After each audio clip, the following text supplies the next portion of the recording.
Ana. Buenas tardes en directo y buenos días cuando os conectéis en diferido. Bienvenidas y bienvenidos a esta conversación del proyecto sobre ciudadanía, juventud e Islam. Esta tarde tenemos el honor de compartir mesa sobre un tema crucial como es la formación en Islam de los jóvenes musulmanes en España, con tres conferenciantes, ponentes, amigas, que seguro que muchos de vosotros conocéis. Se tratan de Hayar Smiti, de Fátima Sarqawi y de Jaula El Kamouni. Luego vamos a tener ocasión de que se autopresenten muy brevemente, pero vamos a dar la palabra a Inés Mazarrasa, que es la directora de la Fundación Pluralismo y Convivencia, gracias a la cual nos estamos reuniendo en estas conversaciones. Inés. Buenas tardes, muchas gracias, Ana. Buenas tardes a todos y bienvenidos y bienvenidas a esta quinta conversación en el marco del proyecto Ciudadanía, Juventud e Islam. Y antes de nada quería agradecer a las tres participantes que han aceptado nuestra invitación para estar esta tarde con nosotros conversando en este tema que, como decía Ana, nos parece tan importante, ¿no? Como es la formación en Islam en los jóvenes musulmanes, ¿no? Entonces, bueno, pues primero agradeceros a las tres que hayáis aceptado la participación y agradecer también a Ana Planet, a la profesora que nos ha acompañado, que nos acompaña a lo largo de todo este trayecto, y a su equipo, que llevan unos cuantos meses trabajando en este proyecto que nos ha parecido y que nos parece muy importante para conectar un poco y conocer sobre todo a todas esas iniciativas que desde el tejido social y desde las distintas iniciativas se van creyendo, ¿no?, alrededor de temas que son importantes para la juventud musulmana en nuestro país, ¿no? Como decía, esta es la quinta conversación. Hemos tenido varias a lo largo de los últimos meses abordando distintos temas y yo creo que ha sido muy interesante para todos los participantes, para nosotros desde luego en la Fundación, me consta que también para el equipo de Ana Planet, y sobre todo porque no solo hemos podido compartir visiones y perspectivas, sino también conocer los retos, ¿no?, y los desafíos con los que os encontráis y que están en la base de las asociaciones, entidades y el tejido, ¿no?, asociativo que se ha creado en estos años, ¿no? Entonces, bueno, yo creo que es un programa un proyecto que a nosotros nos ha resultado desde luego muy interesante, y ahora que entramos en esa fase final, esta es la quinta conversación, pues nos parece que va a ser muy interesante también poder recoger todas estas conversaciones, todos estos intercambios, y lo queremos hacer, y ya, bueno, un poco por adelantar lo que va a ser en los próximos meses, pues adelantaros que sí que tenemos intención de hacer un encuentro, que sea un encuentro esta vez presencial, en el que nos podamos encontrar de verdad no solo a través de pantallas, sino que podamos conocernos de otra manera y sobre todo para darle, pues para compartir un poco cuáles han sido las conclusiones, cuáles podrían ser las conclusiones que se derivan de todo este proceso, y a partir del cual nos gustaría abrir también colaboraciones y vías de trabajo, ¿no?, con todos vosotros y con todas las entidades que habéis participado en nuestros encuentros. Por mi parte, nada más, tampoco quiero tomar mucho tiempo. Creo que lo importante es que habléis vosotros y que tengáis el espacio para contarnos un poco desde vuestra experiencia, pues cómo habéis vivido, cómo se vive la formación en Islam en nuestro país. Así que nada, muchas gracias a todas y que espero que tengáis una conversación muy interesante. Seguro que sí, Inés. Muchas gracias, directora. Pues vamos a empezar ya y entramos en materia, ¿no? Os decía el otro día cuando estableciendo el contacto que es importante, yo creo, que nos hagáis partícipe de cómo empezáis, es decir, en qué momento sois mujeres, sois musulmanas, en qué momento de repente decir, yo necesito seguir buscando, necesito formarme, ¿cómo hacéis esa búsqueda? Creo que es importante las dos cuestiones, ¿no? Para desmitificar esto de qué significa ser musulmana y qué significa formarse, ¿no? ¿En qué momento empezáis a buscar? ¿Y qué buscáis? Un poco, digamos, los primeros momentos de búsqueda y de construcción de ese camino que me consta que las tres tenéis avanzado, pero que me consta que seguís recorriendo, ¿no? Esa formación completa que se requiere en Islam.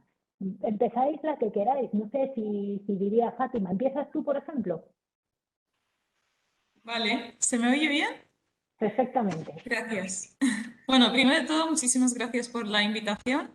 Es un placer estar entre todas vosotras, junto a las compañeras. Y en mi caso, la búsqueda empezó desde el principio de todo. Es decir, yo nací en Marruecos y vine a España a los 11 años. Entonces, a esa edad, claro, mis padres tenían el miedo de que yo perdiera esa parte de mi identidad, dado que iba a cambiar, ¿no? Totalmente de contexto. Y mis padres no tienen, bueno, no tienen formación directamente, son analfabetos. Entonces, la manera de concebir la religión es muy estricta, ¿no? Tú tienes que hacer esto porque sí. Y hay muchas cosas que cuando yo planteaba la pregunta, cuando me atrevía, la respuesta era, pues así lo hemos hecho siempre, es así y ya está. Que tampoco se puede culpar, ¿no? Porque al final ellos han recibido la misma educación de sus padres y esto ha sido pues generación tras generación. Y llega un momento en que esa generación se rompe, ¿no? De alguna manera, o el modo de vivir la religión es distinto. Entonces, yo a partir de esa edad noté que me agarraba mucho más a la religión, tanto por la implicación de mi familia como de forma individual. De alguna manera era, tengo que conservar esto en mí y buscaba respuestas, intentaba encontrarle la razón a lo que hacía en mi día a día en cuanto a- al Islam, a mis prácticas, y esa razón era la que era y es, y creo que será, la que me mantiene en relación con la fe, con la espiritualidad y con todo lo que conllevan los actos de adoración del Islam. Y creo que es un camino que no termina nunca, porque igual que nos planteamos preguntas sobre la vida en general, pues los musulmanes, imagino que las personas de otras creencias lo mismo, pues te plantean también preguntas sobre la religión y sobre el origen de las cosas y por qué hacemos lo que hacemos, ¿no? ¿Dónde está el inicio y cuál es la razón? Para que sea más consciente la práctica diaria de ese acto. Así que en general ha sido la búsqueda de la razón y es un camino largo en el que sigo transitando. Muchas gracias, Fátima. Luego nos vas a contar un poco más tus primeros momentos vivos. Fue el libro quien te enseñó, quien te guió, porque creo que también es muy importante reconocer a las personas de nuestro entorno más o menos próximo que nos enseñan a dar los primeros pasos en la formación, porque es verdad que, bueno, ya plantearemos cuestiones, podemos considerarnos autodidactas, pero hay alguien que nos pone en ese paso. A ver qué nos cuenta Hayar, si te parece, nos explicas tú cómo fue ese arranque.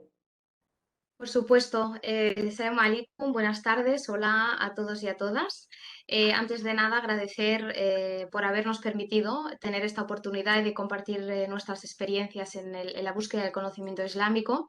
Y es un placer para mí poder estar con mi querida Fátima y mi querida Jaula en esta tertulia tan interesante. Lo que es la búsqueda del conocimiento para los musulmanes, yo creo que a cada uno o cada uno de nosotros empieza a hacerlo en un momento determinado de su vida, ¿no?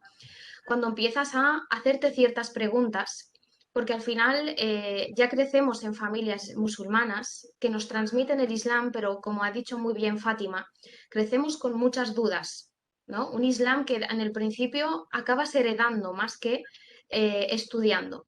Entonces llega el momento en el que esa herencia que tú has heredado, esa religión, ese din, llega a transmitirte bastantes dudas, ¿no? Y para seguir fortaleciendo tu identidad, porque ese es el camino que tú has escogido, te llena plenamente, pero te gustaría seguir entendiendo aquello que aplicas en tu día a día. A cada uno de nosotros eso le pasa en un momento determinado en su vida. Yo tuve la suerte, ¿no?, de crecer en una familia donde mi padre era imán, era el que dirigía los rezos, era memorizador del Corán, una persona con bastante conocimiento religioso islámico y coránico.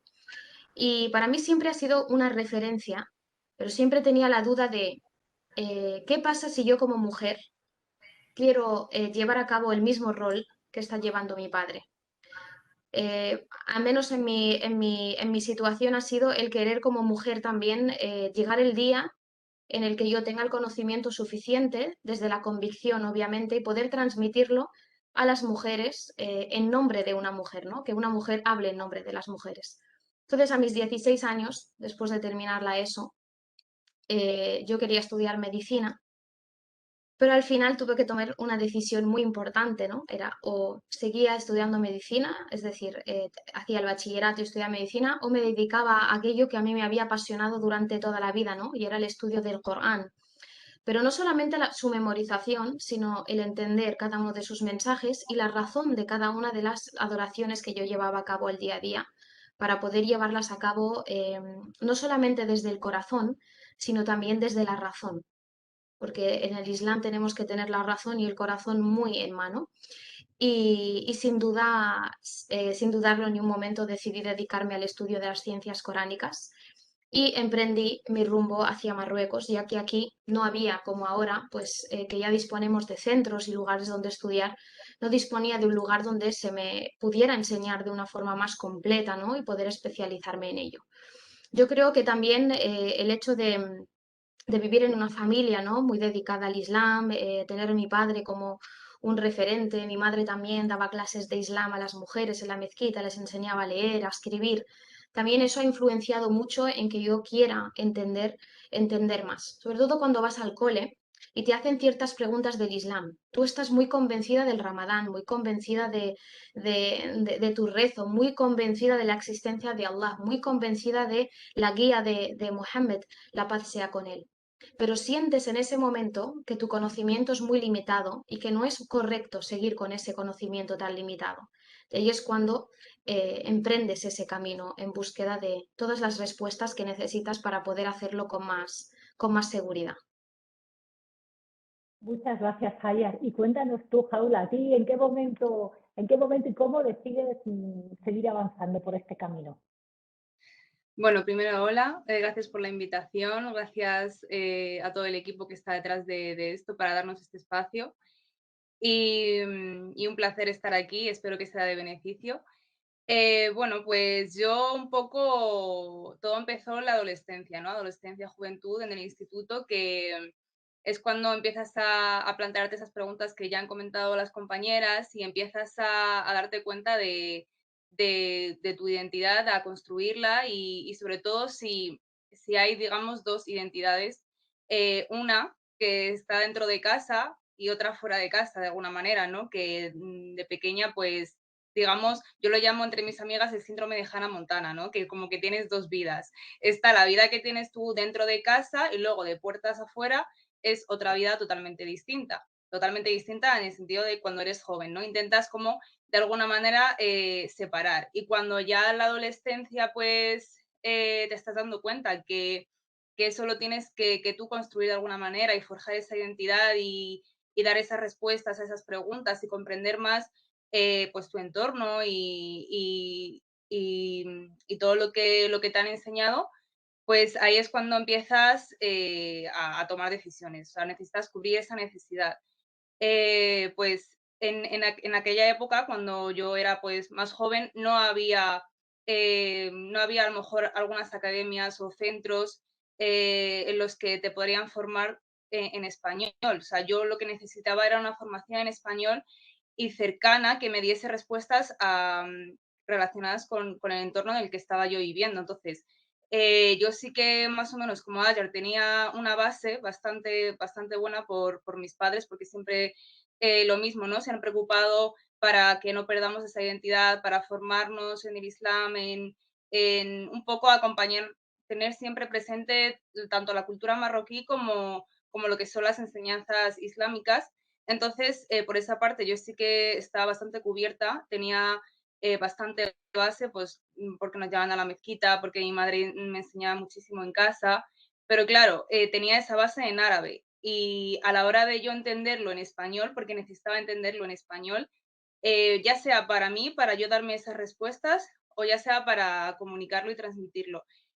Pues me di cuenta que estaba un poco bloqueada en ese sentido, ¿no? Que yo entendía cosas, pero no sabía cómo de alguna manera llevarlas a la práctica o comunicarlas. Entonces, pues ahí fue un poco pues búsqueda personal. O sea, yo empezaba a buscar pues lo que había por las redes. Siempre acudíamos a las redes, a YouTube, en ese momento Facebook, no, todavía no había Instagram, páginas de internet, bueno, páginas web. Y de ahí un poco pues fui formándome para yo comprender esa base que tenía ya, pues de alguna manera darle esa visión pues más cercana. Y eso, pues, en cuanto a la juventud. Luego ya, pues ves que necesitas un poco más, ¿no? Que, vale, ya tengo esa base traducida al español de alguna manera, entonces, a partir de ahora, necesito compartirla, necesito reflexionar, necesito una comunidad como yo, que sea musulmana y española, y no sé, y seguir aumentando esa formación.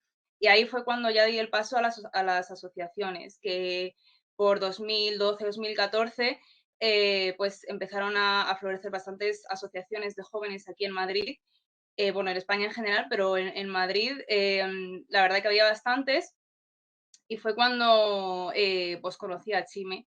Conocí a Chime y bueno, pues empezamos a cubrir esa necesidad que al final te das cuenta que todas teníamos, ¿no? Que todas estábamos en búsqueda de ese conocimiento. Y pues hacíamos encuentros en la mezquita en español, que era lo que necesitábamos para poner sobre la mesa pues cuestiones que necesitábamos saber. Y era igual, ¿no? Entre nosotras nos preparábamos las charlas y nos lo contábamos y nos íbamos formando en comunidad de jóvenes a jóvenes en las asociaciones. Y bueno, ahí prácticamente fue más o menos el inicio de esa búsqueda de formación. Muchas gracias, Paula. O sea, que es importante la búsqueda individual. Cuando hablabas de las redes, asentíais, ¿no? Es decir, estoy segura, pero bueno, es verdad que ahora mismo todo lo que se mete en las redes sociales, Internet, es una fuente de conocimiento en diferentes planos y niveles, pero quizás lo más interesante es el conocimiento con otros, ¿no? Fátima, vosotras también trabajáis mucho. Tú has trabajado mucho aprendiendo con otras, aprendiendo con otros. ¿Nos cuentas un poquito? Sí, totalmente. Yo creo que en general el sentimiento de comunidad es muy importante dentro de nuestra comunidad, valga la redundancia, porque al final, de alguna manera, estando en esta sociedad, siempre somos los otros, ¿no? Ese grupo. Y dentro de ese grupo, claro, o nos unimos todos o la sensación de individualismo y de no formar parte de ningún lugar es mucho más fuerte y acaba perjudicando a la persona. En nuestro caso, junto a Leila, que tenemos aquí, hace 2 años aproximadamente empezamos a trabajar sobre los márgenes. Sí que es cierto que el objetivo, la misión de la asociación no es, digamos, religiosa ni tiene esta perspectiva únicamente, sino que es un espacio mucho más abierto en el que siempre decimos un espacio seguro donde cada uno puede plantear las dudas que tiene sin sentirse juzgado ni tampoco etiquetado. Y estos espacios... Yo lo que comenté al principio de esa edad, a los 11 años, a los 12 aproximadamente, para mí la mezquita era un lugar, no únicamente un lugar para rezar, sino también un lugar en el que encontraba personas que estaban exactamente en la misma situación que yo. Entonces, sentir que no estás sola te ayuda mucho, porque dices... tengo otras personas que me pueden ayudar porque sienten lo que siento yo. Y volviendo a sobre los márgenes, nosotras, digo nosotras porque el equipo prácticamente son todas mujeres. En cuanto a luchas sociales y estos cambios, yo no sé qué pasa, pero somos las mujeres las que nos preocupamos e intentamos dar el paso. Actualmente estamos trabajando con jóvenes que tienen bagaje migratorio, o bien sus padres han sido migrantes, o simplemente tienen el nombre árabe, que esto también podría dar para otra charla. Trabajamos con ellos el tema del acompañamiento en su trayectoria personal, académica y profesional. Intentamos dar respuesta a estas personas de acuerdo a sus necesidades Y obviamente el tema religioso o el aspecto del Islam lo tenemos muy en cuenta y lo contemplamos en nuestra manera de actuar. Porque lo que me he dado cuenta, y sobre todo en mi trabajo, yo soy profesora actualmente de FP y en general con cualquier tipo de alumnado, me doy cuenta que cuando tú lo formas en una parte y excluyes al resto, no lo estás formando realmente. Estás soltando lo que tú sabes sin más. Y esto no quiero que igual que en el sistema educativo a veces no puedes llegar a todo. Siento que estas alternativas que surgen, como sobre los márgenes, sí que intentan dar respuesta de una forma integral, de una forma que incluya todos los aspectos de personalidad y de identidad de esa persona que tienes delante, porque al final nos construimos en un todo, ¿no? Por mucho que tú tengas a tus padres que te ayuden en el tema religioso, puede que una parte académica o que necesita o requiera más formación no te la puedan dar. Y creo que es súper importante y es lo que nos ha faltado, ¿no? En algún momento de la vida que parece que andas cojo, ¿no? Hay una parte de ti que no está totalmente potenciada ni estás recibiendo mucho apoyo en ese aspecto, ¿no? Para que puedas desarrollarte y que encuentres un poquito de equilibrio, ¿no? Que tampoco una parte gane la otra porque te va a perjudicar y se nota mucho el desequilibrio, sobre todo actualmente en la juventud, de que han nacido aquí, no son ni de ahí ni de aquí, no saben exactamente a qué lado pertenecen o quiénes son. Entonces, esa parte de identidad que es más compleja en nuestros casos, se tiene que trabajar y, como he dicho, con alternativas más allá del sistema educativo que a veces no da respuesta a todas las necesidades que tienen las personas. Es que yo creo que es muy importante, ¿no? Tú también en tu trabajo como profesora, quiero decir, que tú eres docente, entonces eres muy consciente de esas dinámicas necesariamente globales, ¿no? Es verdad que los que participamos de una manera u otra de la educación en un sentido amplio, somos cada vez más conscientes de la necesidad de entender todo como un proceso formativo, por supuesto con el grado de especialización necesario, pero que no niegue ni cierre la puerta a todas las dimensiones de las personas, ¿no? Las tres habéis hecho referencia a las mezquitas y a esa formación, a esa comunidad que buscáis y quizás, Hayat, tú te has formado fuera, es decir, cuando tomaste la decisión de no seguir por estudios de cuerpo, sino profundizar en otro tipo de cura, ¿no? En buscar en la religión y en la formación en religión, no pudiste seguir tus estudios en España. ¿Qué hiciste entonces? Cuéntanos un poquito. Pues al tomar la decisión de irme a estudiar no fue una decisión fácil para mí porque yo aquí tenía mi familia, mis amigos, mi vida. Mi vida era en España. Pero al haber esa decadencia tan grande de lo que han comentado mis compañeras, ¿no? No hay un centro donde formarse, donde encontrar respuestas, donde poder preguntar todas aquellas dudas que tenemos. Esa era una de las razones que a mí me empujó y me animó más a irme a estudiar a otro lugar, aunque eso conllevara un sacrificio muy grande, para que algún día yo pudiera volver y facilitar a los jóvenes que hoy en día o en un futuro se encuentren en la misma situación que yo, ¿no?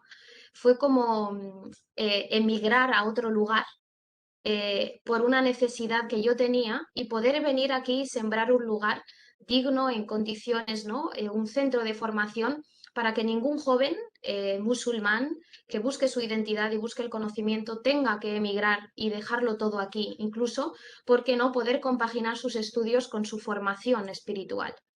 Estuve en varios centros en Marruecos, fui sin saber absolutamente nada de árabe, sabía de Derija, sí que tenía una formación básica de la lengua árabe, pero no dominaba el árabe fusha, que es el árabe clásico, con el cual se estudia.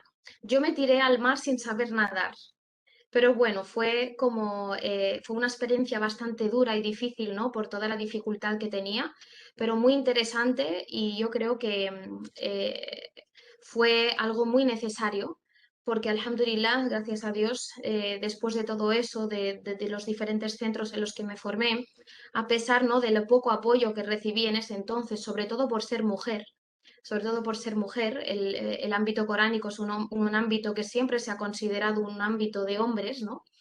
Y siempre se ha considerado como los memorizadores, los recitadores, los transmisores del Corán, a lo largo de la historia ha sido como un campo lleno de hombres, a diferencia de que en la época del profeta, la paz sea con él, los hombres y las mujeres trabajaban codo a codo por la transmisión, pero el patriarcado a lo largo de la historia, ¿no? Ha cambiado muchísimas cosas y eso también alarmaba mucho a la gente, como que Hajar va a dejar España y está diciendo que se va a ir a especializar en el Corán, las ciencias coránicas, para regresar a España y transmitirla a ella, ¿no? Pero no solamente hombres, a veces se cree que yo recibía críticas solo de hombres. La mayoría de personas que a mí me criticaban en ese ámbito no eran hombres, eran las propias mujeres. ¿Cómo te estás metiendo en esto? Luego había otro grupo de personas, ¿qué te va a aportar esto a nivel ¿no? económico? Pero bueno, al final yo tenía un objetivo, era algo que a mí me apasionaba y yo confiaba plenamente en que llegaría el día que podría llegar a cumplir mi sueño y ese sueño era Jairukum, poder construir un rincón donde los jóvenes pudieran aprender el Islam en castellano, donde hacer comunidad, y esto lo han dicho las dos compañeras, un lugar donde sentirte arropado y abrazado, donde se te tienda la mano, donde se te entienda cuando estés hablando, no te juzguen, y donde encontrar un lugar donde conversar sobre aquello que forma parte de ti, estés donde estés, que es tu creencia, tu forma de vivir, tu forma de hacer, tu forma de pensar, porque al final la creencia de una persona, ¿no? es algo muy importante y creo que la necesidad que estamos teniendo los jóvenes de lugares y centros donde reunirnos por esta causa está siendo cada vez más grande y desde Jairukum lo estamos notando, ¿no? que cada vez tenemos a más jóvenes sedientos de buscar el conocimiento. Nuestro objetivo no es transmitir el Islam, sino facilitar el conocimiento islámico a todos quienes quieran conocerlo. Entonces disponemos de diferentes asignaturas y cada una de ellas se dedica, ¿no? a transmitir una rama del Islam diferente. Y bueno, a pesar de la dificultad, de la falta de idioma, de la falta de medios en ese entonces, de estar lejos de toda la familia, de todos mis seres queridos, yo creo que ha sido por un buen motivo y que está dando buenos frutos a día de hoy. La perspectiva del principio de que la mujer no estaba en el ámbito, era mal vista en el ámbito coránico, gracias a Dios ha cambiado. Vemos a muchas mujeres ahora dedicándose al estudio del Islam, muchas mujeres que divulgan el Islam, muchas mujeres que están a pie del cañón también transmitiendo el mensaje, los derechos de la mujer en el Islam, reviviendo todo aquello que había pasado al olvido, ¿no? Y también cogiendo las riendas del Islam junto a los hombres, y es algo que me enorgullece muchísimo y me siento muy orgullosa de haber sido, ¿no? de las primeras en dar este paso para que se normalice el hecho de que nosotras también tenemos ese derecho, esa obligación, y islámicamente tenemos todo el permiso y todas las capacidades para poder hacerlo. Lamentablemente, durante una larga temporada se ha invisibilizado a la mujer en el ámbito de la transmisión y la divulgación, pero gracias a Dios eso ahora está cambiando, gracias a muchas guerreras que están haciendo lo posible. Muchas gracias, Hayat. Es que, claro, escuchándoos, ¿no? O sea, aquí van saliendo cuestiones muy, muy cruciales, ¿no? Por ejemplo, la cuestión de la lengua. Tenemos que traducir el Islam de nuestros padres al español, porque queremos sentirlo en árabe y sentirlo en español, y bueno, y es como estar siempre con las dos lenguas, ¿no? Sí. Y es algo que a mí, yo soy profesora de árabe también, ¿no? He sido profesora de árabe, entonces es algo que me parece personalmente muy interesante, ¿no? O sea, cómo y dónde ir adquiriendo esa lengua árabe más allá de los ámbitos familiares. Bueno, Hajar se lanzó al mar, como dice, sin saber nadar y casi sin flotador, y se puso con el texto aprendiendo la lengua, ¿no? Y también Jaula nos comentaba, ¿no? Esa necesidad de con la lengua. ¿Es el español, es el árabe, son las dos lenguas? ¿Cómo vivís eso? O sea, ¿es una comunidad que se construye con dos lenguas? No lo sé. Sí. ¿Qué piensas tú, Jaula o Hajar? Bueno, la que queráis. ¿Son las lenguas?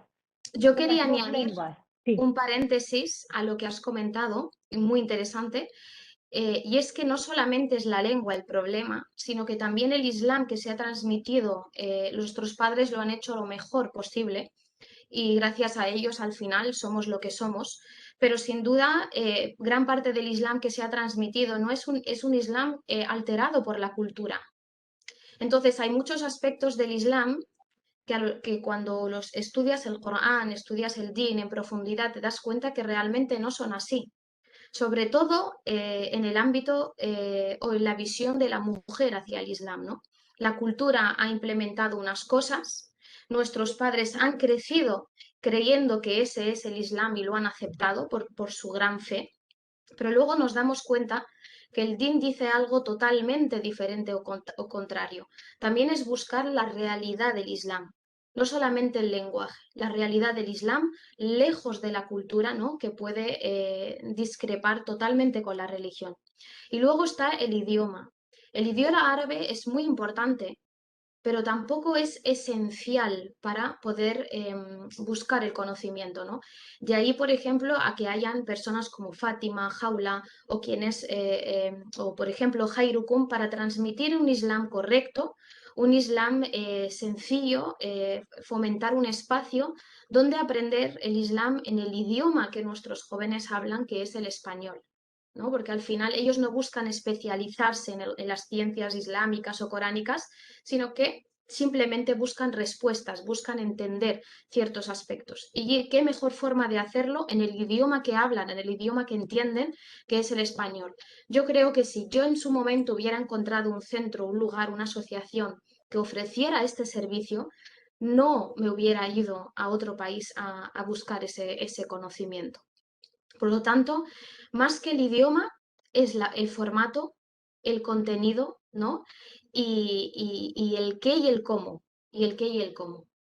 Yo tengo, por ejemplo, más alumnos que aprenden las ciencias coránicas en castellano y los del avanzado, que supuestamente pues, son los que aprenden las ciencias coránicas en árabe, son un grupo muy, muy reducido. Y allí ves que la necesidad no es aprenderlo estudiándolo desde la lengua árabe, adentrándonos a fondo. Ellos buscan entender respuestas, diálogo, hablar de forma transparente, donde se les entienda y donde encontrar sobre todo respuestas a todas las dudas que ellos tienen y de ahí poder tomar un camino u otro. Y eso es muy importante, que decidamos seguir en este camino en el que nos hemos criado, en el que hemos crecido, que es el Islam, desde la convicción absoluta, y eso solamente se llega con el conocimiento, evitando extremismos y evitando otras ramas que nos pueden desviar totalmente del Islam. Y eso solamente lo vamos a lograr creando espacios de diálogo, de convivencia, de aprendizaje de un Islam moderado y de un Islam correcto.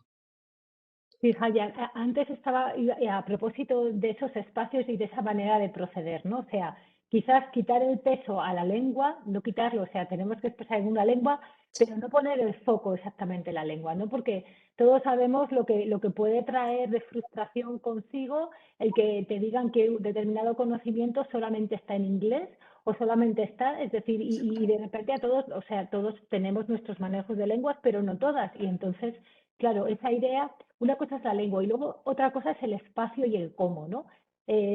Jaula, nos contabas que vosotras trabajáis en común, es decir, que vosotras dais respuestas a vuestras preguntas, ¿no?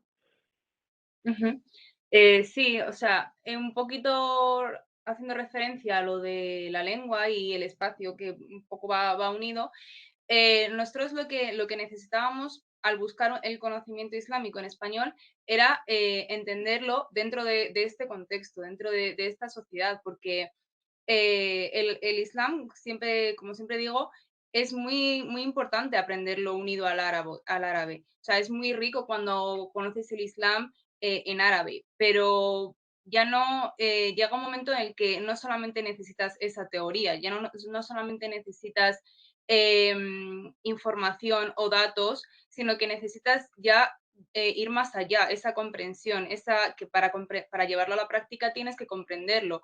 Entonces, necesitábamos que fuese en español para llegar a ese entendimiento, o sea, a esa asimilación, porque si no se iba a quedar simplemente en una teoría que, como decía Hajar, esa teoría además está muy influenciada en la cultura marroquí, o sea, nuestros padres han venido aquí con una cultura y con un contexto totalmente distinto, entonces ellos nos han enseñado lo que tenían, pero llega un momento en el que es muy distinto y por eso necesitábamos de alguna manera hacer esa separación, entre comillas, entre el Islam que nos han dicho, que nos han explicado nuestros padres en el idioma árabe, pues unido a esa cultura marroquí, con el Islam que es de ahora, jóvenes musulmanes aquí en España, que tiene otros factores totalmente distintos. Yo, por ejemplo, soy profesora de religión islámica en colegios públicos aquí en Madrid y claro, ahí es donde veo muchas cosas. Me llegan mensajes y yo igualmente decía, es que ojalá hubiese tenido esta formación de pequeña porque me hubiese ahorrado muchas frustraciones, me hubiese ahorrado muchas crisis de identidad, bueno, que son inevitables, pero quieras o no, hubieses tenido pues más herramientas a las que acudir.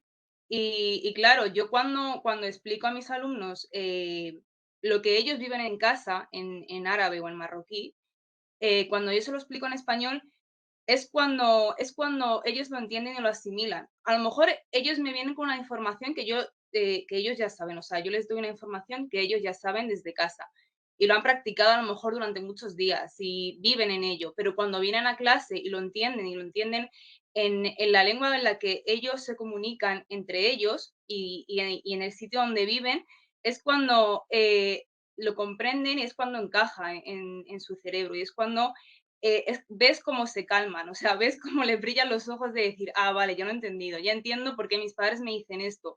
Ya hacen esa unión entre teoría y práctica, ya eh, lo, lo, lo integran en sí mismo. Entonces, eso es lo que en mi caso, lo que nos me ha faltado y lo que nos ha faltado porque cuando hablo con gente de mi edad que ha vivido un poco lo mismo, es que me dicen totalmente lo mismo, y ojalá hubiese tenido un profesor en español, ojalá me lo hubiesen explicado así, ojalá. Entonces, eso es la falta que nos ha, o sea, que hemos tenido, yo creo. Efectivamente, y levanta la mano, y levanta la mano Fátima, porque creo que eso es la clave, ¿no? O sea, algo nos ha faltado y algo hemos tenido que empezar a buscar y estamos comprometidos con que no les falte a otros, ¿no? De alguna manera. Exactamente. Porque al final es un proceso de aprendizaje también. Y si lo enfocas solo desde el árabe, muchas veces genera frustración y las personas o los alumnos no acaban de diferenciar si esa dificultad o esa falta de comprensión es relacionada con el idioma o más relacionada con el Islam. Y muchas veces pasa esto, que no lo entiendo, pero tal vez la dificultad está en el idioma. Y relacionar cualquier tipo de formación, cualquier tipo de mensaje que quieras transmitir, si está basado en el contexto de la persona, va a llegar. Va a llegar porque tú tienes en cuenta dónde está esta persona. Y cuando hablamos del Islam, sí que es cierto que hay muchos libros, hay muchas teorías, hay muchísimo material, pero ¿en qué se basa? O mejor dicho, ¿en base a qué contexto está aplicado? ¿Desde qué perspectiva está escrito? Tú lo puedes leer, pero te parece como muy distante. ¿Y cómo yo lo aplico en la situación en la que estoy? A mí también me hubiese encantado tener a una profe como Jaula, porque es muy diferente cuando la persona que te está formando sabe dónde estás y la información que te llega de alguna manera es personalizada. Tú sabes que ese mensaje va para ti. Creo que esa es la clave de la educación, ¿no? Lo de sentir que ese mensaje va para ti, ¿no? Y a partir de ahí es más fácil seguir creciendo. Hayat, ¿tenías algo que decir? Sí, una de las cosas que me gustaría añadir es que yo recuerdo cuando iba a la ESO o a primaria, teníamos pues clases de religión, donde pues estudiábamos las diferentes religiones, las diferentes creencias. Yo recuerdo que cuando llegábamos al Islam, muchos alumnos no musulmanes de clase decían algunas barbaridades sobre el Islam, ¿no? Que habían escuchado por los medios o que a veces no se habla en casa y se quedaban con esa imagen errónea. Y a mí me frustraba mucho, recuerdo, que mi propia profesora de religión no tuviera esa formación para transmitirles a los alumnos, que eran compañeros míos de clase, que realmente lo que estaban comentando no era el Islam. Entonces, incluso a ciertas personas que se ponían en ese entonces a dar clases de religión, no transmitían el mensaje, ¿no? El mensaje correcto, sino que hablaban un poquito, tenía la impresión que nos transmitían el Islam que ellas pensaban o creían de una forma muy superficial, de que no se cambiaba la perspectiva de los alumnos a respetar, a tolerarnos los unos a los otros, ¿no? O ese mensaje de convivencia, sino era como un poquito, es lo que piensas, pues no pasa nada, ¿no? Y eso también a mí me frustraba muchísimo, porque yo era muy joven, muy pequeña, y a veces, incluso como musulmana, no sabía cómo contradecir lo que mi compañero estaba diciendo o decirle, esto no es así, pero ¿por qué no es así? Y aparte del idioma, eso te frustra. Y como dice Fátima, me hubiera gustado mucho tener una profesora de religión como es Jaula ahora, ¿no? Que sea una persona que no solamente enseña el Islam, que vive el Islam, ¿no? Que siente el Islam. Y una persona que vive algo y siente algo y le apasiona algo y cree en algo, es la más la adecuada y la más apta para transmitir lo que siente y lo que vive y para transmitir el Islam. Simplemente quería añadir esto. Bueno, simplemente mucho lo que has añadido, Hayas, ¿no?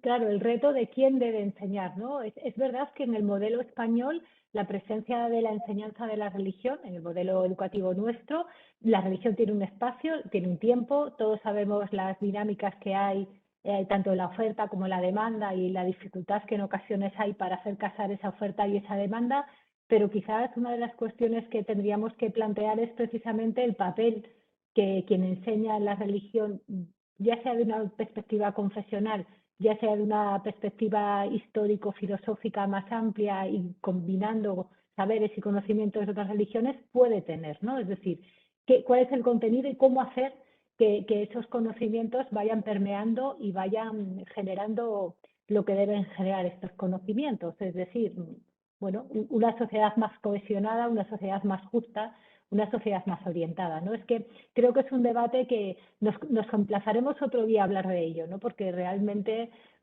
es importante. Ahora ya nos queda, no voy a decir que nos queda poco, pero sí que nos queda lo crucial.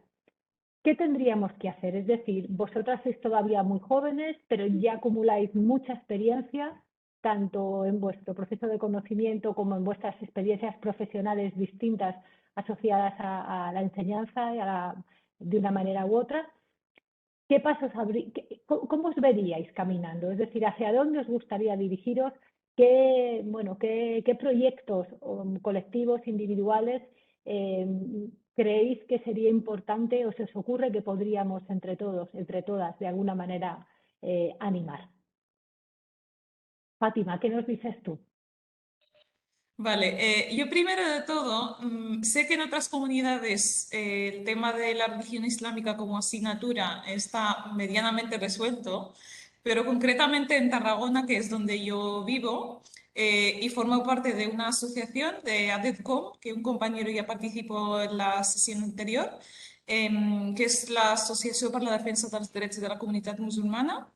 Y actualmente estamos trabajando para poder llevar a cabo, primero, la divulgación de esta información, porque muchas familias no saben que tienen derecho a pedir y a solicitar que sus hijos puedan hacer esta asignatura.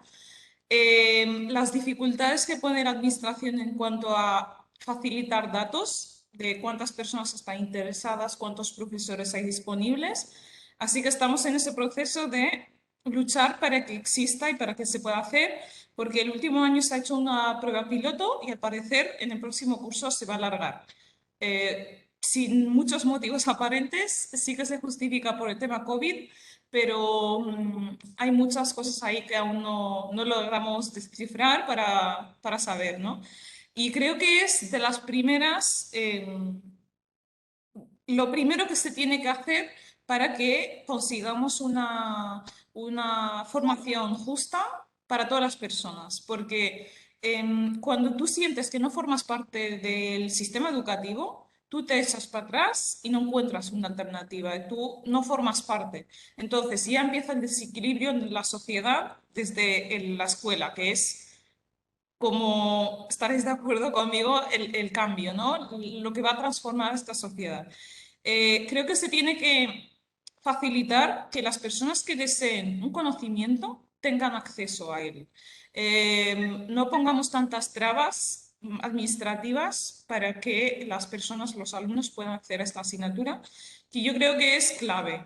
Y por otro lado, en cuanto a los jóvenes, yo siempre digo, las alternativas que podemos crear nosotras son muy importantes para el cambio, porque sí que es cierto que puedes esperar y puede que el cambio estructural requiera más tiempo, más interés por algunas partes, pero si esto existe, ¿qué podemos hacer, no? Podemos estar sentados calladas esperando o podemos crear proyectos, asociaciones, comunidades donde se pueda construir un aprendizaje de forma colaborativa, sin que ninguna persona salga perjudicada en cuanto a la información que te llega está filtrada.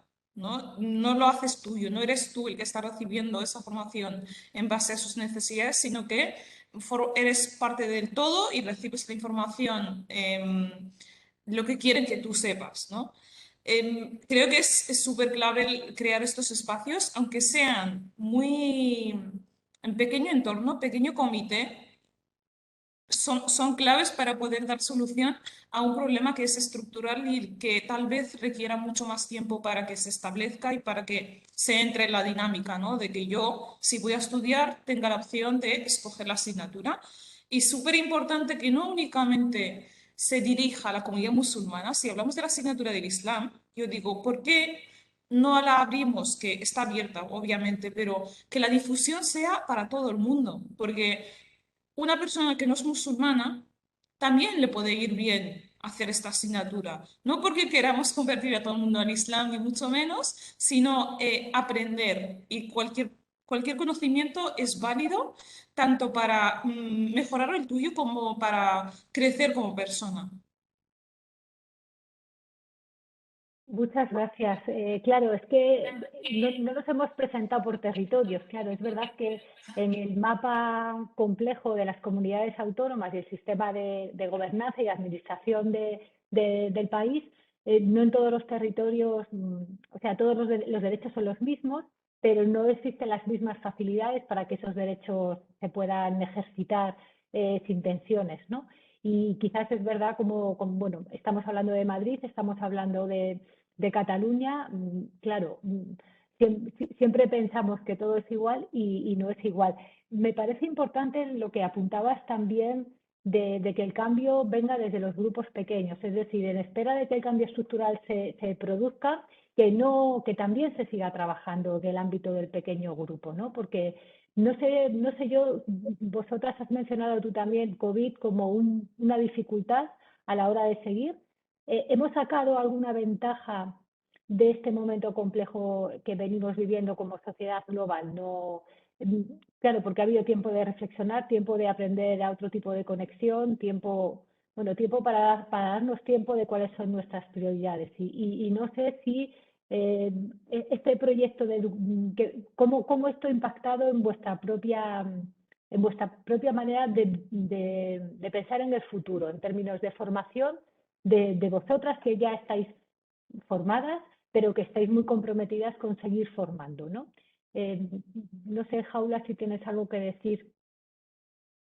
Relacionado con el COVID, has dicho. Sí, bueno, en el momento actual y hacia el futuro, ¿no? Es decir, es verdad que estamos aquí con las pantallas, ¿no? Eso está bien porque nos ha permitido encontrarnos, pero claro, ¿cómo se trabaja en este aprendizaje comunitario cuando los contactos se han hecho complicados, cuando las prioridades parecen ser otras y bueno? Yo creo que el COVID lo que nos ha aportado es, parece un poco irónico, ¿no? Pero conocer lo que hay fuera. Yo, por ejemplo, no conocía lo que había en Barcelona, lo que había en Cataluña, o sea, lo que había en Tarragona. Si no hubiese sido por poder tener a lo mejor una academia online, que es Jairukum, ¿no? Por ejemplo, yo no, si no hubiese habido COVID, no hubiese podido acceder, digamos, a esa formación, que no está aquí en Madrid. Entonces, yo creo que eso ha sido un punto positivo, ¿no? El hecho de que sea todo de forma online y que sea accesible para todos, ha sido pues muy beneficioso para nosotros que estamos buscando la formación, y también nos ha servido para echar de menos, porque como he dicho antes, antes del COVID, había muchísimas asociaciones, había mucho movimiento, había, la verdad, que mucho activismo por parte de los jóvenes en muchos ámbitos. Entonces fue el parón con el COVID, cada uno pues se metió en su casa, cero comunicación, entonces la gente empezó a valorar lo que tenía de alguna manera y a echar de menos y a emprender cosas nuevas, ¿no? Ahí fue cuando, entiendo yo, cuando salió Jairukum, bueno, yo cuando lo conocí ahí, y otras actividades, otros eventos que han nacido a raíz del COVID, y además herramientas mediáticas que no había antes en Internet, o sea, programas de YouTube, los directos de Instagram, todo eso nos ha removido a nosotros para seguir, más que para seguir buscando esa formación, para darle la vuelta, ¿no? Para hacerlo de otra manera, en vez de que sea algo de paso, algo que, bueno, que puede ser que yo vaya aprendiendo pues en mi día a día, pero que no sea algo primordial. Con el COVID te das cuenta que eso tiene que estar más formal, ¿no? Más oficializado de alguna manera, más organizado, con una estructura. Al menos en mi caso, yo necesitaba ya pasar de aprender por mi cuenta o de vez en cuando leer, de vez en cuando ir a alguna charla o ver algún vídeo, a que sea algo ya más estricto, con algún programa, con algún contenido más pues organizado, ¿no? Y que me venga de algún formador y que haya un seguimiento de ese contenido.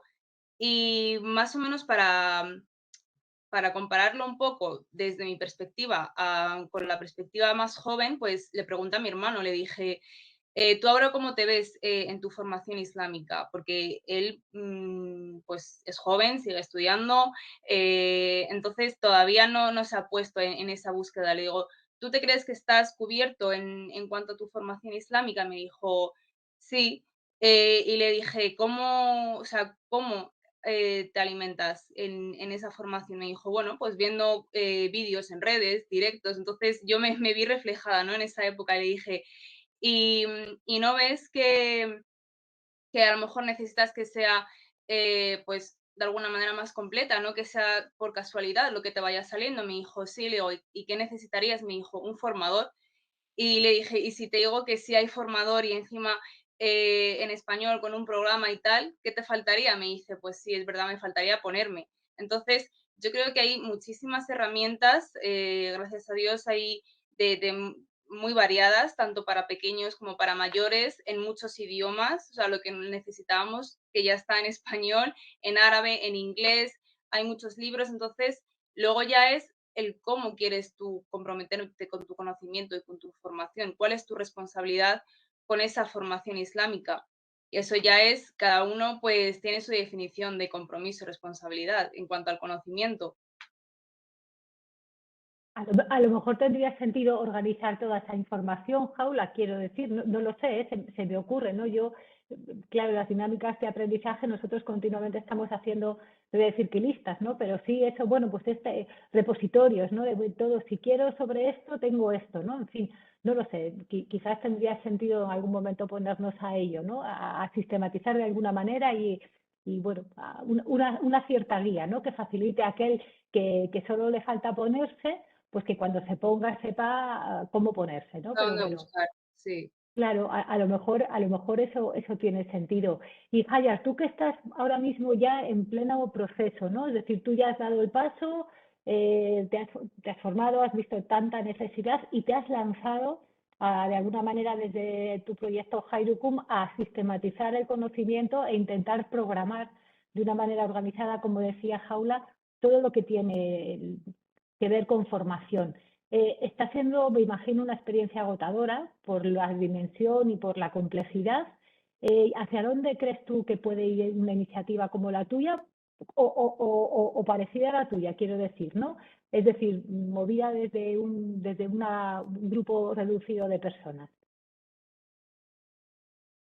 Pues la verdad que, como has dicho, es una tarea bastante agotadora, empezando por allí, ya que todo lo que es el tema organizativo, dirección, las ciencias, la parte de las ciencias coránicas, todo lo que es la gestión, por ahora lo llevo yo sola.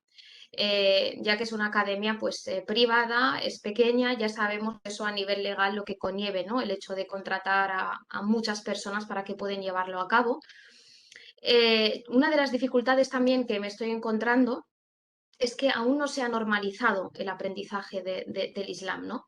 Es como que incluso a veces algunos vecinos se creen que esto es como una secta o es una mezquita o es un lugar donde nos reunimos por X razones. No se normaliza que vivimos en una sociedad pues, donde hay otras culturas, ¿no? Donde también hay otras formas de ver la vida, donde hay diferentes religiones a las que estamos acostumbrados a ver, y que estos jóvenes, siendo españoles, catalanes, tienen el derecho y la necesidad de poder fortalecer su identidad. Esto no solamente por parte de los ciudadanos, sino también por parte de las instituciones. Tú vas a inscribirte como asociación islámica o como academia islámica y hay muchas trabas, ¿no? Como muchas dificultades para poder llegar a ello, porque es como aún no se está normalizando un derecho que está claro en la Constitución española. Es un derecho que tenemos, pero que incluso las mismas instituciones no lo han llegado a normalizar y te ponen muchas trabas. Pero gracias a Dios se aceptó Khairukum, que tiene como objetivo, ¿no? Pues transmitir el Islam desde diferentes ramas, ¿no? Porque el Islam al final es un estudio general, pero están las ramas de las ciencias islámicas, las ciencias del Corán, la biografía, la historia, la exégesis, la lengua árabe, y abrimos el terreno a que los jóvenes puedan escoger la rama que crean que necesitan más, ¿no? Que crean que necesitan más. Y es un aprendizaje o una enseñanza, perdón, totalmente en lengua árabe, excepto en lengua española, perdón, excepto la asignatura de lengua árabe y la asignatura de ciencias coránicas avanzada, que es la que se realiza en el árabe Fusha, porque se tiene como objetivo esos alumnos de licenciarse en las ciencias coránicas. Khairukum yo lo veo así, flipándome un poco a nivel de futuro. A mí me gustaría que sea un lugar de formación de profesorado de Islam, donde de aquí puedan salir otras jaulas y muchas jaulas y muchas Fátimas, con una formación del Islam que se tenga en cuenta, valorada, que puedan acabar dando clase en instituto y colegios. Un Islam moderado, un Islam correcto, y que desde Khairukum podamos, ¿no?, mandar a jóvenes, a profesores y profesoras formadas y formados para que puedan impartir estas clases a las diferentes instituciones. Sé que por ahora se ve algo muy complicado, pero hace unos años también veía complicado el hecho de que llegar a fundar una academia en medio de la ciudad de Badalona, una academia de estudios árabes islámicos con más de 300 alumnos a nivel europeo, porque también tenemos alumnos que estudian desde otros países de Europa a nivel online. Y creo que si hoy en día hemos podido lograr este objetivo, ¿por qué no el día de mañana poder ser una academia pues reglada de estudios árabes islámicos aquí en España? Yo es que soy muy de soñar a lo grande. Es ponerse, Yo soy de soñar a lo grande, bueno, sobre todo en esto. Es que hay que soñar a lo grande, por eso os decía que sois mujeres muy jóvenes, ¿no? Es decir, que hay unas bases y que hay un futuro por delante que construir, ¿no? Fátima, ¿tú cómo ves hacia el futuro? ¿Cuál sería un poco tu camino y por dónde priorizarías el trabajo, ¿no? Y luego, si os parece, después de que Fátima nos cuente, si alguno de los que estamos siguiendo en directo quiere participar haciendo una pregunta, os invito a dejarla en el chat, o como no somos tantos, pues a levantar la mano y decir quiero hablar, y así gastamos los últimos minutos en que otros tomen la palabra. Tú, Fátima, ¿cómo lo verías? Vale, lo que he comentado antes de dar la opción de que las personas puedan escoger la asignatura para estudiar, muy de acuerdo con lo que ha comentado Hajar, normalizar que al final una persona decide y quitemos todo lo que conlleva, ¿no? Esa decisión, porque a veces cuando hablamos de libertad de elección, depende de lo que escoges, eres más libre o menos, ¿no? De alguna manera tu libertad se analiza según quién eres y qué decides. Entonces, creo que es súper importante facilitar esta asignatura. Yo insisto mucho en la educación porque creo que es clave y sobre todo porque cuando las personas son más jóvenes no tienen tantos prejuicios como los adultos y se puede llegar a aceptar la diversidad como algo súper normal, ¿no? Que cada persona puede escoger lo que quiere y cualquier aprendizaje es libre de escoger cualquier aprendizaje. Y personalmente, a nivel personal, sí que considero que es súper importante ir revisando de vez en cuando ese conocimiento que tenemos y qué es lo que transmitimos. Porque el ser musulmanas, y esto es a veces un peso que llevamos las musulmanas, y es que tenemos que ser el ejemplo, ¿no? Tenemos que predicar con lo que se establece en el Islam, porque queramos o no, somos el reflejo, ¿no? del Islam en la sociedad.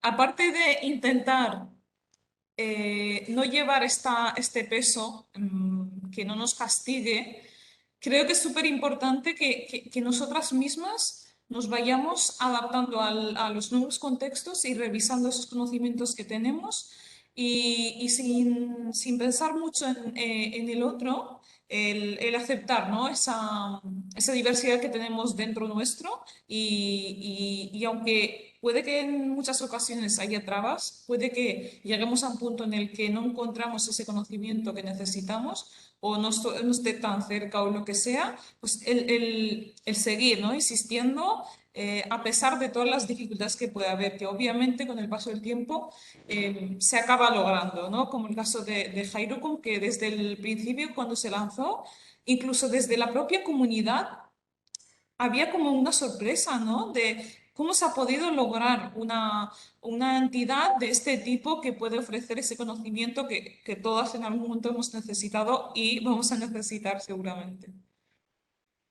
Muchas gracias, Fátima. Aya, tienes la mano.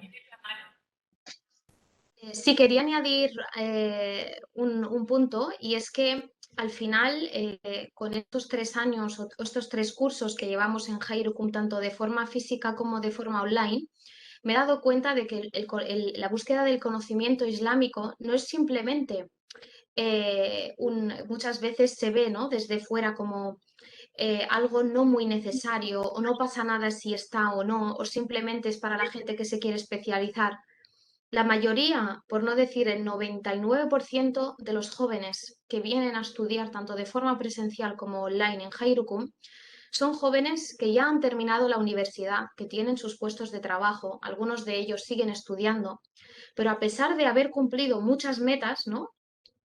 O de estar buscando o han buscado el conocimiento en otros ámbitos, siguen sintiendo la necesidad de buscar ese conocimiento que tiene que ver con su interior, que tiene que ver con esa identidad.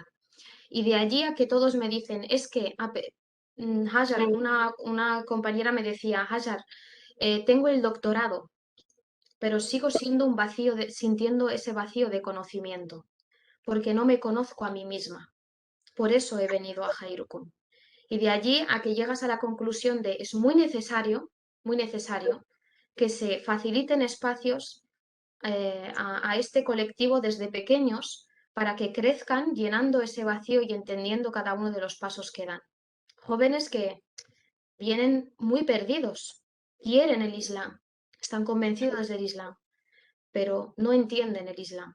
Y eso es algo realmente lamentable, que estando en la época en la que estamos, estando en el año en el que estamos, teniendo total derecho de poder disponer del aprendizaje del Islam en centros públicos, a día de hoy se siga debatiendo esto y a día de hoy haya personas que pongan trabas y pongan barreras para que estos niños o estos jóvenes que quieren formarse y quieren entender no tengan estos espacios, y creo que es una vergüenza. Es una vergüenza que a día de hoy sigamos, ¿no?, debatiendo este tema y no se haya normalizado.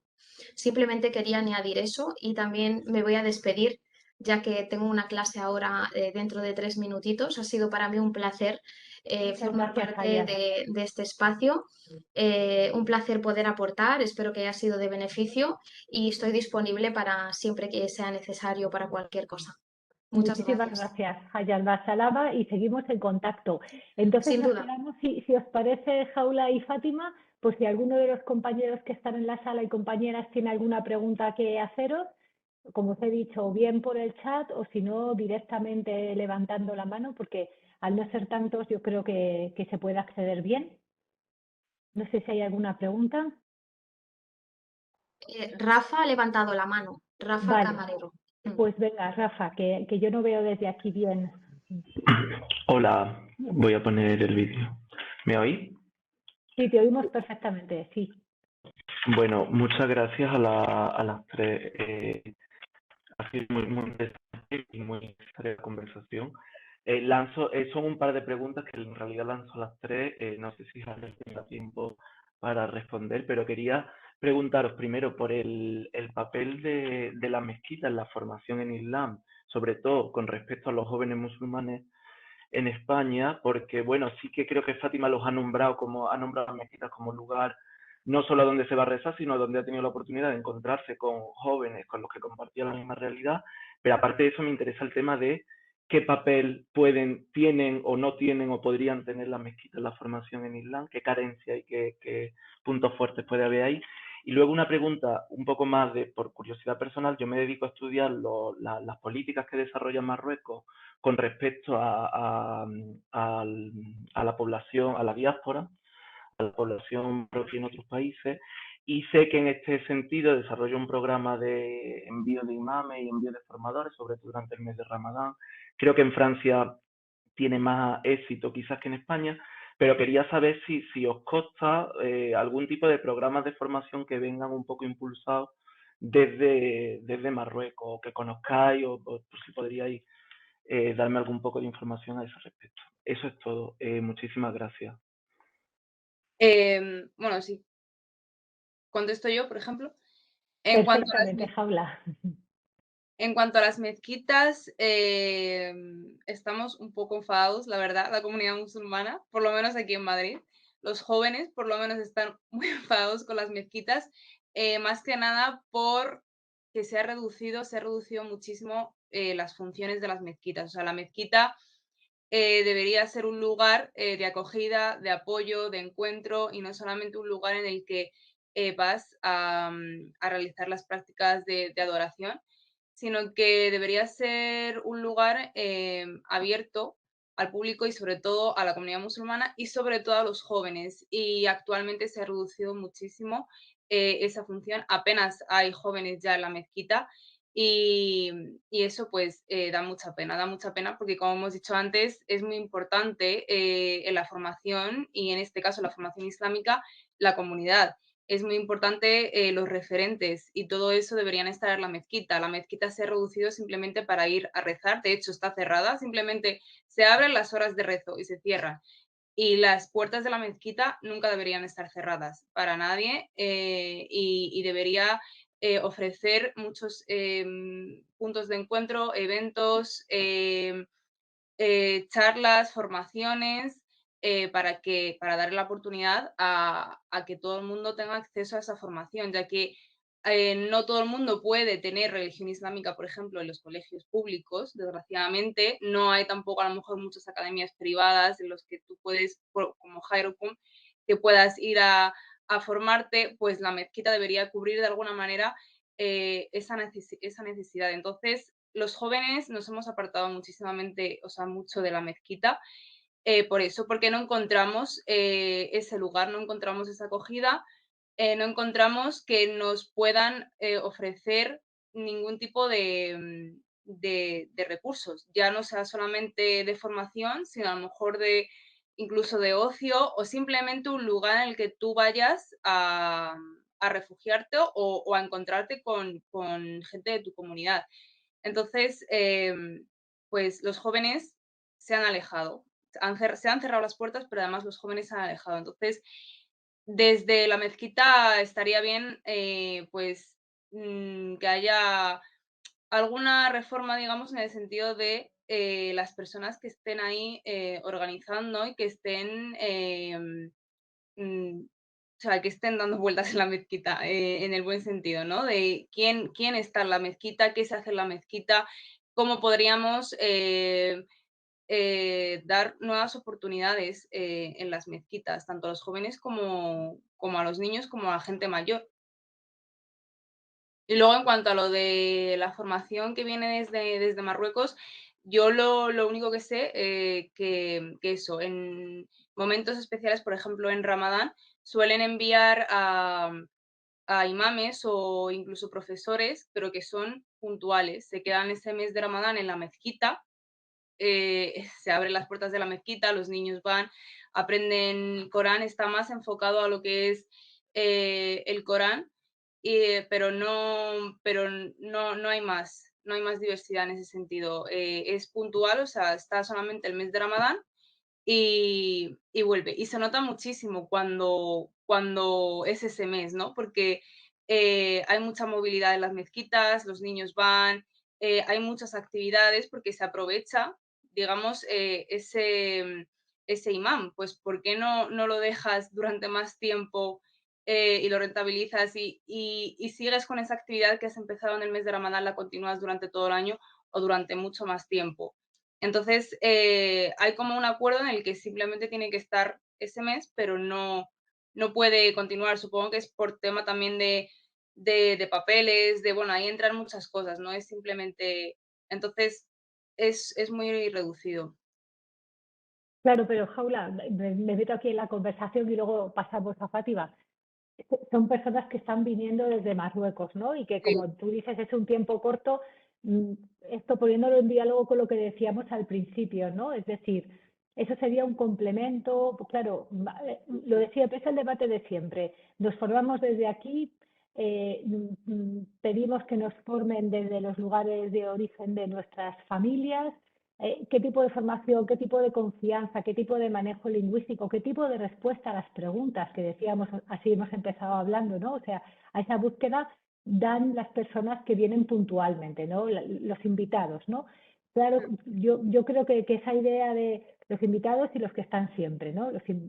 Esa tensión es algo que, bueno, se ve no solamente en el contexto del Islam y del Ramadán, sino en general en todas las organizaciones, ¿no?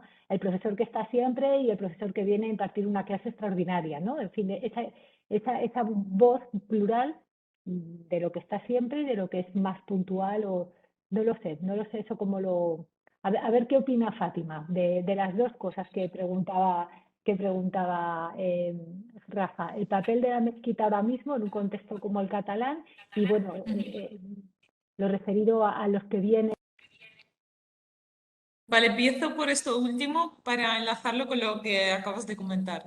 Sí que es cierto que cuando es una persona del contexto, el aprendizaje que puede dar o ese conocimiento puede llegar mucho más, pero tengo la sensación que esas personas, esos invitados que vienen de forma puntual, al menos lo que he percibido yo en la comunidad es que son un impulso, es como un reencuentro con el conocimiento, con el Islam y sobre todo si es en Ramadán, pues mucho más. Potencia ese despertar de yo soy musulmán, tengo que aprender más o sobre este tema no tengo mucha información.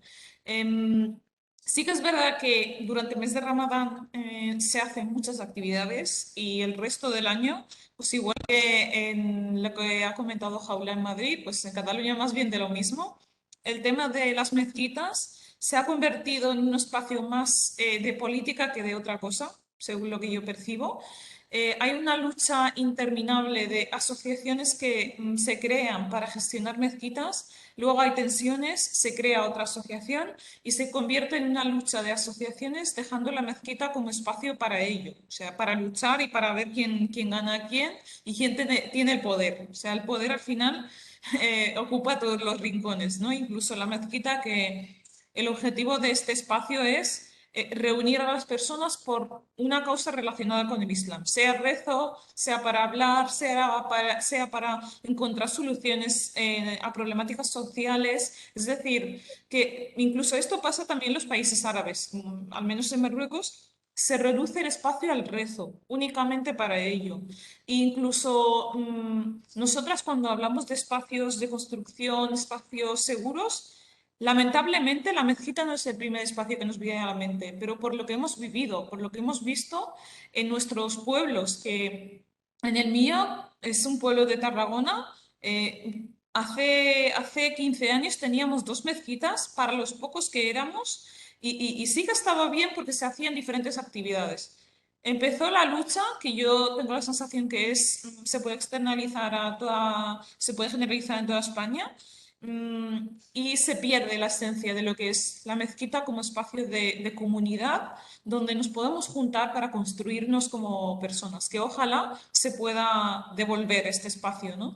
Y otro punto, el tema de las mujeres. Sí que es cierto que se ofrece la mezquita, se abre, pero muchas veces, casi todas las veces, se pone como prioridad el espacio para hombres y luego si sobra algo, ya lo ofrecemos a las mujeres. Y esto nos echa para atrás muchísimo, porque la sensación de que este espacio no es tuyo del todo, porque de lo que sobre ya veremos si te lo damos o no. Yo recuerdo, antes de la pandemia, en Ramadán, sí que nos ofrecían un espacio en la mezquita para ir a rezar, y recuerdo cuántas mujeres íbamos a ese pequeño trozo o espacio del garaje donde teníamos que estar nosotras. Y digo, ostras, por la cantidad de demanda, por así decirlo, ¿por qué? ¿Por qué no es equitativo y por qué no se ofrece en el mismo nivel, ¿no? Sin que haya preferencias en cuanto, vale, espacio para hombres y luego ya después miramos, ¿no? A ver si sobra algo para vosotras. Y los programas que comentaba Rafa, yo tengo conocimiento de que se estaban formando a profesores en Marruecos para que vinieran aquí a ser profes de religión, pero hay muchas trabas administrativas por el tema de la documentación y porque tienes que tener la nacionalidad. Y en el caso de Cataluña tienes que tener el C1 de catalán para poder impartir clases aquí. Entonces, ya desde estos requisitos que no, son inalcanzables para una persona que vive en Marruecos y se está formando, no se llevó a cabo el programa.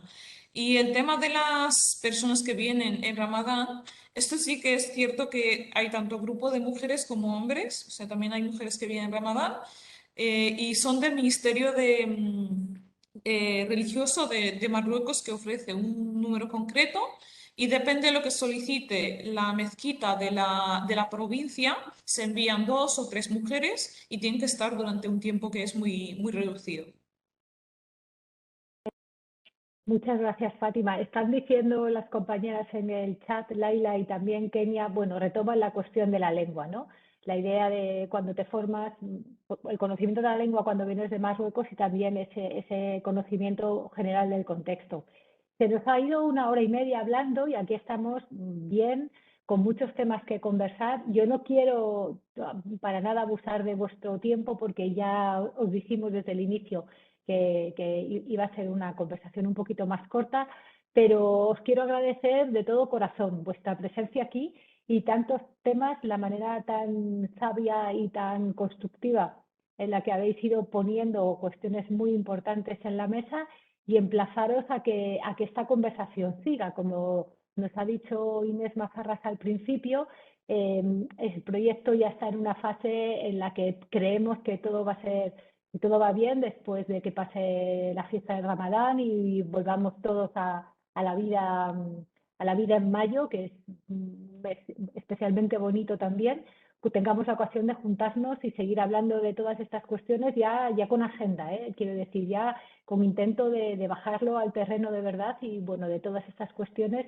empezar a ver cómo podríamos seguir moviendo y, bueno, dirigir, orientar el movimiento. Y os agradezco enormemente. Veo, Jaula, que tienes también la mano levantada. No sé si quieres añadir algo más o se te quedó. Sí, bueno, solamente quería añadir un poco relacionado a esos profes que vienen de fuera, ¿no? Que es importante tener confianza en el conocimiento y en los formadores que hay ya aquí en España, porque muchas veces se cree que si no son de Marruecos o si no son de algún país árabe o si no es lo que decíamos antes, ¿no? Una formación en árabe no es igual de válida. Entonces, eso, por ejemplo, hay siempre un debate, ¿no? Con mis padres que le dan más importancia a esos profes que vienen puntualmente desde fuera que a lo mejor los que se están formando aquí o los que ya están aquí formados y están trabajando de eso. Entonces, por parte tanto de los padres como de los jóvenes, dar ese voto de confianza a la formación que tienen aquí y la participación sobre todo a los padres, ¿no? Digamos que son los que tienen mucho que ver con la educación de sus hijos, la participación en cualquier ámbito que ellos puedan, o sea, tanto en lo formal como en lo no formal, de inculcar a sus hijos desde pequeños la importancia de esa formación y eso, y darle uso a las herramientas que hay, que son muy accesibles y confiar en lo que tienen aquí y que lo pueden construir aquí y que lo pueden buscar aquí. No es que no esperen que venga desde fuera o buscarlo de fuera, sino que construir esa educación desde aquí, una educación nueva y completa que se puede dar aquí también.